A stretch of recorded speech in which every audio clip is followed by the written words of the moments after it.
កាហ្វេមកកៅតាម8,000ទេប៉ុន្តែទេសភាពគឺ8លានអ្នកទាំងអស់គ្នាអ្នកណាខ្លះដែលគាត់ធ្លាប់ទៅកន្លែងមួយនេះអ្នកទាំងអស់គ្នាគឺថាទៅហើយខ្ញុំអត់ចង់មកវិញទេជាពិសេសគឺនៅកន្លែងខាងលើដែលខ្ញុំថតមិញឥឡូវខ្ញុំឲ្យមើលរូបខាងក្រោមសិនអានេះពេលយើងមកដល់ភ្លាមគឺទេសភាពគេបែបនេះ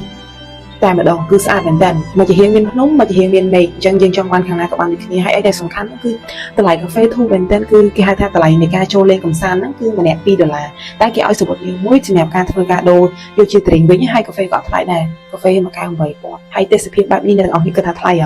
អត់ទេសម្រាប់ខ្ញុំគឺដោយសារអីទេសភាពជាមួយនឹងតម្លៃកាហ្វេគឺវា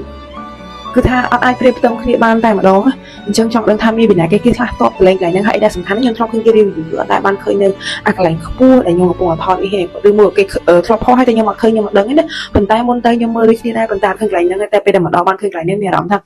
យើងអត់បាន expect នឹងឃើញពេលដែលមកដល់គឺអត់ចង់ទៅផ្ទះវិញទេសម្រាប់កន្លែង